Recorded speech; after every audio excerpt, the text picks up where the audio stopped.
සුබ දවසක් ඔයාලා හැමදෙනෙක්ටම ගොඩක් සතුටින් පිළිගන්නවා CREATIVEARTLK YouTube channel එකේ තවත් brand new episode එකකට. ඉතින් YouTube කරන ඔයාලට තියෙන දැවැන්ත ප්‍රශ්නයක් තමයි monetization apply කරන්න අවශ්‍ය කරන criteria ඔයාලට සැපුරුවට පස්සේ කියන්නේ watch hours 4000යි subscribe 1000යි complete කරාට පස්සේ ඔයා monetization වලට නැත්නම් AdSense වලට apply කරනවා. හැබැයි ගොඩක් වෙලාවට ගොඩක් දෙනෙක්ගේ monetization application එක නැත්නම් AdSense application එක reject වෙන අවස්ථා තියෙනවා. ඉතින් මෙහෙම වෙන්න reason මොනවාද? මොන වගේ වැරදි අඩුපාඩු තිබ්බොත් ඔයාගේ channel එකේ ඔයාගේ monetization reject වෙන්න පුළුවන්. ඉතින් දිගටම එකතු වෙලා ඉන්න මේ වීඩියෝ එකත් එක්ක subscribe කරේ නැත්නම් මේ දැන්ම අපිව subscribe කරලා එකතු වෙන්න.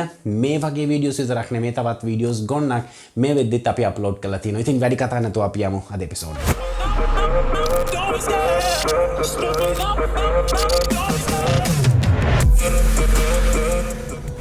අද වීඩියෝ එකෙන් මම පොයින්ට්ස් කිහිපයක් ගැන කතා කරන්න බලාපොරොත්තු වෙනවා. ඉතින් එතනින් පළවෙනි පොයින්ට් එක තමයි YouTube copyright claims. copyright claim එකක් කියන්නේ සාමාන්‍යයෙන් අපි හිතමු ඔයාගේ වීඩියෝ එකකට වෙනත් කෙනෙක්ගේ music එකක් use කරනවා කියලා. ඒක ඔයා හිතාමතා වෙන්න පුළුවන්. නැත්නම් ඔයා vlog එකක් වගේ record කරද්දී වෙන පිටින් ඇහෙන music එකක් වෙන්න පුළුවන්. ඉතින් එහෙම අවස්ථාවක් ඔයාගේ content එකේ තිබ්බොත් අනිවාර්යයෙන්ම copyright claim එකක් add වෙන්න බොහෝ දුරට ඉඩකඩ තියෙනවා. copyright claim එකක් තිබ්බා කියලා monetization වලට apply කරන්න monetization reject වෙන්න එක reason එකක් වෙන්නේ නැහැ. ඒකට හේතුව තමයි copyright claim එකකින් අපි හිතමු ඔයා මගේ music එකක් use කරලා තියෙනවා.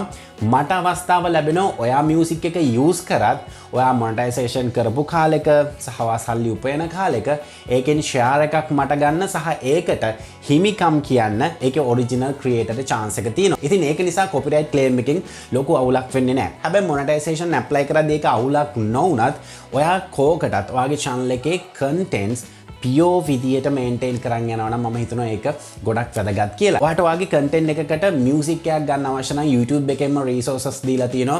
free music, copyright free music. ඉතින් ඒව ඔයාලට use කිරීමේ හැකියාවක් තියෙනවා. copyright claim එකක් ඔයාගේ content එකකට වද්දා ගන්න නැතුව content කරන්න කියලා මම හැමෝටම යෝජනා කරනවා. ඒකට reason එක තමයි YouTube එකෙන් නිතරම හොයන්නේ original content creatorsලා. ඒ කියන්නේ ඔයා YouTube එකට upload කරන වීඩියෝ එකේ 100%ක්ම original content එකක් තමයි YouTube එකෙන් බලාපොරොත්තු වෙන්නේ. ඒක නිසා try කරන්න copyright claim එකක්වත් ඔයාගේ channel එකට වද්දා ගන්න නැති විදිහට content create කරන්න. ඊළඟ point එකෙන් අපි කතා කරමු reuse content කියලා. ගොඩක් අයගේ monetization application එක reject වෙන අවස්ථා තියෙනවා.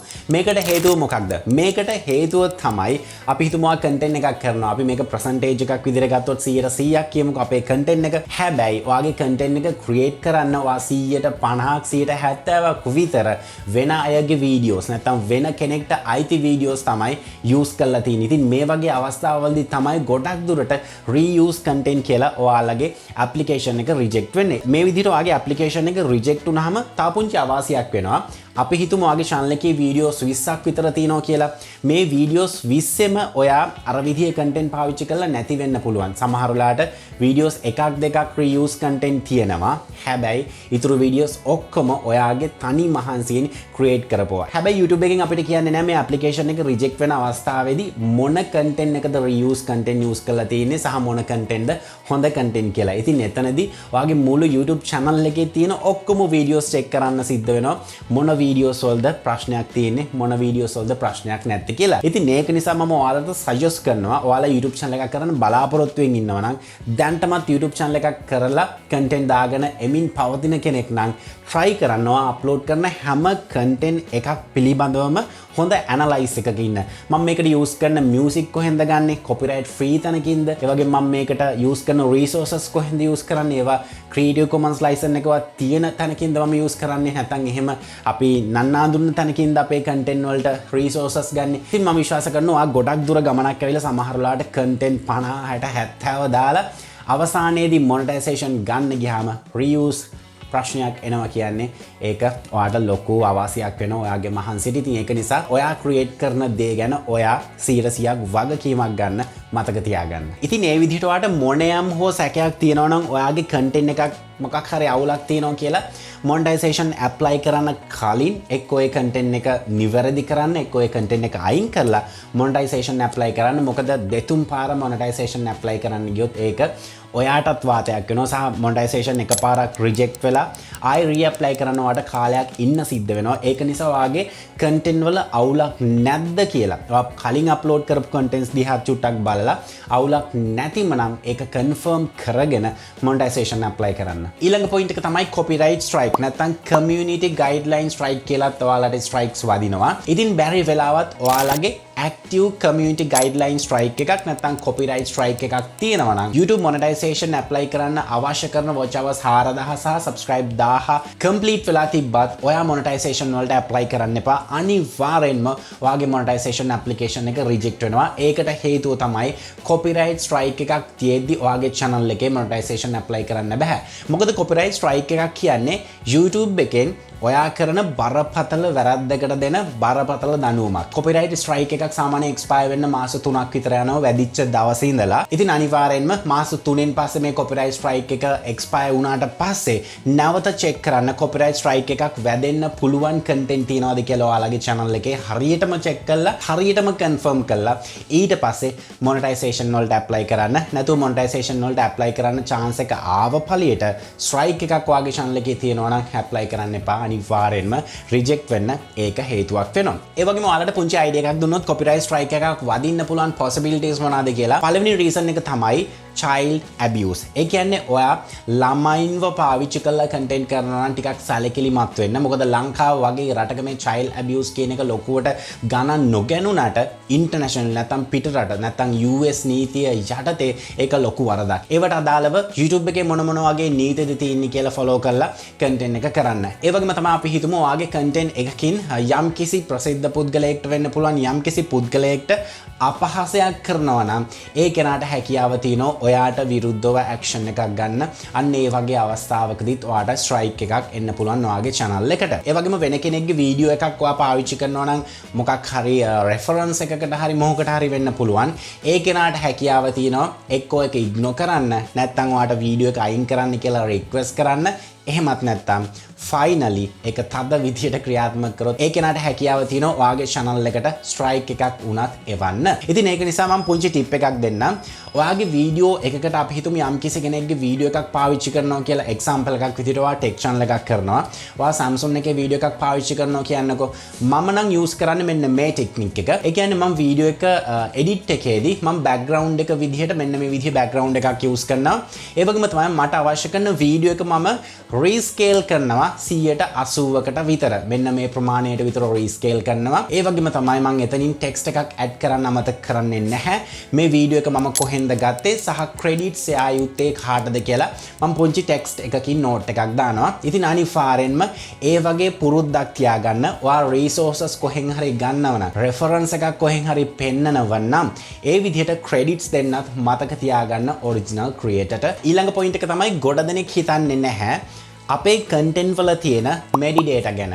ඒ කියන්නේ අපේ description එක, tags, titles මේ වගේ දේවල් ගැන ලොකුවට හිතන්නේ නැහැ. ඉතින් අපි හිතමු යම් කිසි විදිහකින් ඔයා මොකක් හරි illegal ක්‍රමයකට Photoshop හරි Premiere හරි මොකක් හරි software එකක් දාන විදිහක් ගැන tutorial එකක් කරනවා කියලා. ඔන්න ඔයා පුංචි වැරද්දක් කරන්න පටන් ගන්නවා. description එකේ දානවා මේක download කරගන්න අවශ්‍ය සහ අර illegal ක්‍රමයට software එක හදාගන්න අවශ්‍ය කරන tools වල links දානවා. ඉතින් මෙහෙම දෙයක් තිබ්බොත් අනිවාර්යෙන්ම metadata check කරද්දි මේක අහුවෙනවා මේක threat එකක් සහ මේක scam එකක් වගේ. එතකොට අනිවාර්යෙන්ම metadata policy එක යටතේ ඔයාට copyright strike එකක් උනත් වදින්න ඉඩකඩ තියෙනවා. ඉතින් ඒක නිසා අනිවාර්යෙන්ම මතක තියාගන්න ඔයාගේ වීඩියෝ එකකට use කරන metadata. ඒ කියන්නේ ඔයාගේ titles, tags, description වල දාන්නේ මොනවද සහ ඔයා use කරන links මොනවද? ඒවා illegal ගණයට අයිති වෙන links ද කියලා අනිවාර්යෙන්ම සැලකිලිමත් වෙන්න. මොකද මේ හැම දෙයක්ම YouTube algorithm එකෙන් check වෙනවා. අපි හිතන් හිටියට YouTube algorithm එක පුංචි දෙයක් කියලා නැහැ. ඒක next level තියෙන algorithm එකක්. මේකට අපි කරන කියන හැම දෙයක්ම content එකේ තියෙන දේ විතරක් නෙමෙයි metadata වල තියෙන දේවල් පවා read කරගැනීමේ හැකියාව තියෙනවා. හරි දැන් තමයි අපේ content එකේ final point එකට එන්නේ. මේක ටිකක් interesting topic එකක්. ඒ තමයි ad friendly content. මම ඉහතදී කියපු විදිහේ කිසිම වැරද්දක් නොකර ඔයා හොඳට content කරත් වැඩක් නැහැ. ඔයාගේ content ad friendly නැත්තම්. මම මෙහෙම උදාහරණයක් දෙන්නම්කෝ. මේ දේ ගොඩ දෙනෙක්ට වෙලා ඇති. අපි හිතමු ඔයාගේ YouTube channel එකේ තියෙන videos 3ක් විතර. මෙතනින් එක video එකක් viral වෙලා මේකට ලොකු watch hours ප්‍රමාණයක් තියෙනවා. ඒ වගේම ඔයාගේ subscribe count එකත් complete වෙලා තියෙන්නේ. ඔයා හිතනවා දැන් මට monetization apply කරන්න පුළුවන් කියලා apply කරනවා. හැබැයි monetization reject වෙනවා. මේකට හේතුව තමයි ඔයාගේ channel එකේ තියෙන contents 3යි. YouTube එකෙන් ඔයාට monetization පහසුකම දුන්නට ඔයාගේ මොන content වලටද යාලා ads දාන්නේ? ඔයාගේ content 3යි තියෙන්නේ. මේ content 3ට ads suggest කරන්නද? නැහැ. YouTube එක බලාපොරොත්තු වෙනවා ඔයාගේ channel එකේ content quantity එකක් අනිවාර්යෙන්ම තියෙන්න ඕන. ඔයාගේ content consistency upload කරලා තියෙන්න ඕන. ඉතින් අර විදිහේ situation එකක් ආවොත් content 3යි තියෙන්නේ. එකකින් තමයි ගොඩ ගිහිල්ලා එකක් viral ගිහිල්ලා තමයි ඔයාගේ monetization apply කරන්න chance එක හම්බ වෙලා තියෙන්නේ. ඉතින් එහෙම වුණොත් අනිවාර්යෙන්ම ඔයාගේ monetization application එක reject වෙන්න තියෙන chance එක වැඩි. ඒ වගේම ad friendly content යටතේ තා පුංචි දෙයක් මම ඔයාලට කියන්නම්. අපි හිතමු ඔයා මොකක් හරි බෞද්ධ වැඩසටහන් කරන channel එකක් කරනවා. නැත්නම් මොකක් හරි ඒ type එකේ channel එකක් කරනවා කියලා. මේ වගේ channels ගොඩක් වෙලාවට watch hours 4000 subscribe 1000 achieve කළා monetization apply කරනවා. හැබැයි reject වෙනවා. එතනදිත් මම අර කලින් කියපු කාරණාවම තමයි අදාළ වෙන්නේ. ad friendly content වෙන්න ඕන. ඒ කියන්නේ අපි හිතමු ඔයා මොකක් හරි කම්පැනි එකක් කරනවා ඔයාට ඇඩ්වර්ටයිස්මන්ට් එකක් දාගන්න ඕන. අපි හිතමු මොකක් හරි buy and selling හරි car sale එකක් වෙන්න පුළුවන්. නැත්නම් gadget මොන හරි විකුණන තැනක් වෙන්න පුළුවන්. ඔයාගේ ad එක බෞද්ධයා වගේ channel එකක දානවද? නැහැ නේද? ඔයා දාන්නේ ඔයාට match වෙන channel එකක. ඉතින් YouTube එකෙත් බලනවා මේ channel එකේ තියෙන්නේ monetization apply කරපු channel එකේ තියෙන්නේ ad friendly content කියලා. ad friendly content නොවුනොත් ඔයා කොච්චර pure විදියට content කරලා තිබ්බත් කිසිම තැනකින් උපුටා ගැනීම නොකර 100% ඔයාගේ මහන්සියෙන් content කරලා තිබ්බත් ඒ content ad friendly නැත්නම් අනිවාර්යෙන්ම ඔයාගේ monetization application එක reject වෙනවා. ඉතින් මෙන්න මේ කියපු කාරණා ටික නිසා තමයි ගොඩක් දුරට ඔයාගේ monetization application එක reject වෙන්න පුළුවන්. basically සාරාංශයක් කිව්වොත් අනිවාර්යෙන්ම copyright claims එන්නේ නැති විදිහට ඔයාගේ channel එක maintain කරන්න try කරන්න. ඒ වගේම copyright strike එකක් තියෙනවා නම් monetization apply කරන්න එපා. ඒ වගේම finally ඔයා content කරද්දී try කරන්න ad friendly content කරන්න. අර මං ඉහත කියපු content කරලා ඔයා monetization apply කරොත් අනිවාර්යෙන් මේක reject වීමේ සම්භාවිතාවය වැඩි. ඉතින් මීට අමතරව ඔයත් මොන හරි කාරණා දන්නවා ඇති monetization reject වෙන්න පුළුවන්. ඔයාලගේ අත්දැකීම ඔයාලගේ experience එක ඇති මේ සම්බන්ධව. ඉතින් අනිවාර්යෙන්ම ඒක පිළිබඳවත් comment section එකේ වගේ idea එක add කරන්න කියලා හැමෝටම මතක් කරනවා. ඒ වගේම subscribe කරේ නැත්නම් මේ දැන්ම subscribe කරන්න. YouTube ගැන විතරක් නෙමෙයි YouTube videos කරන්න අවශ්‍ය editing part එක අපි මේ වෙද්දි කතා කරලා තිනවා. YouTube thumbnail create කරන්න අවශ්‍ය thumbnail designing part එකත් මේ වෙද්දි අපේ channel එකේ කරලා තිනවා. ඒ වගේම හොඳ voice call ටිකක් ගන්න කොහොමද YouTube content වල ඒ සම්බන්ධ tutorials උත් අපේ channel එකේ මේ වෙද්දි තියෙනවා. bell notification එකත් press කරොත් අපි content එකක් upload කරපු සැනින්ම ඒක ගැන දැනුවත් වීමේ chance එක හම්බ වෙනවා. ඉතින් ආයෙත් අලුත් content එකක් අරන් මේ බලාපොරොත්තු වෙන්න මම sign out වෙනවා. මම ස්ටීෆන් ෆර්නැන්ඩස් ඔයාලා හැම දෙනෙක්ටම සුබ දවසක්. So he's been looking for somebody who could save him instead of searching inside for what they gave him. A strong will, strong mind causes mayhem. We could change the world, change times, rearrange them. Staying on pace, running the race. Life is a chase, I don't want a place, I wanna be first. Work till it hurts, dehydrated thirst till I'm in a hearse.